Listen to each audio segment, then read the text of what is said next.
What up? It's Abe Leno, AB Positive. Just chilling on my one day off Monday, trying to be positive. I know I'm really not positive, but that's why I came up with the name. Anyone that knows me and my history, I worked at Holiday Inn. Was talking to Stephen Gertrude, the security guard, who I became front desk guy. Peace, what's up, Steve, if you see this? Uh, and yeah, we were talking about my initials, and he kind of came up with a, hey, be positive.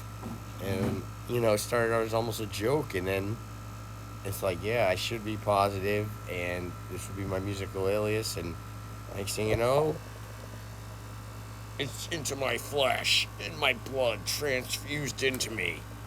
But yeah, after having the Whipples and getting better, I feel like I just dive into it because it's almost like, well, I should probably live as this character since I almost died and might die and never live as this character. But I constantly second guess it and say, oh, you're not cool enough to be a rapper. You're not cool enough to be a musician. You can't sing good. You can't play good. I know I'm decently entertaining, but not amazingly perfect either. And I don't know. Sometimes I just say, what's the fucking point? Why go do open mics? I don't have nothing to sell, nothing to fucking push. I don't have a gimmick. I don't have fans or a Spotify, and then everyone's leaving Spotify. I talk about anti-Zionism stuff, and not everyone's understanding of that.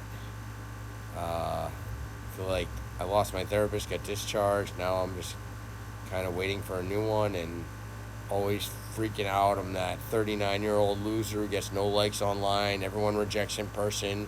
Surely you shouldn't need a girlfriend or need a relationship, but most people at 39, if they wanted some type of love life, they could find it. Or in the past, they might have had it or something. And yeah, I had that one girlfriend, and it was cool. She was a friend, and we were lovers at one point, but I feel like it was more of just, the wrong thing. She needed a place.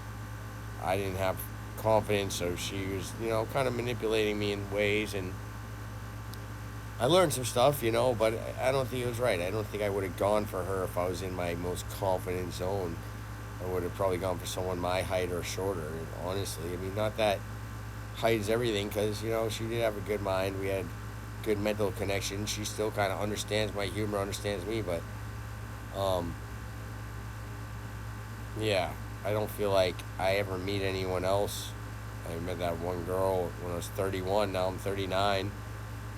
And, then when I talk about, being angry at society, obviously it's my own fault. I should take responsibility, but it takes a village to raise a child.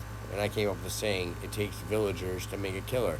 And that saying, to me, I come up with shit and then I try to figure out what it means. I don't go, oh, this is going to mean this and that. I just say shit. And then maybe rappers are like that too. You got to say shit and then maybe, okay. And I say, it takes a villager. It takes villagers, meaning they might have created this person, because no one wakes up and is like, I'm going to do a school shooting. Or I mean, no one's born and says, comes out the womb like, I'm evil, but I don't think so anyway. But society kind of makes these characters, and they, push these people aside and laugh at them and whatever. And, I think that compounded. But obviously, those people need to learn how to love themselves and not lash out. But I can almost see why. If I didn't believe in the collective consciousness and, everything being connected, I feel like in the past I could have lashed out, and I'm glad I didn't. But, I'm angry at the world sometimes, and I know it's not healthy, but I just feel like if we want to stop people from killing themselves and killing others, we should try to figure that out. But I don't think they really want to do that. I think they want to prescribe medications, and when people off themselves, in some ways it's population control, because that person doesn't have the value. We don't value life the way we should value life. So it's expendable.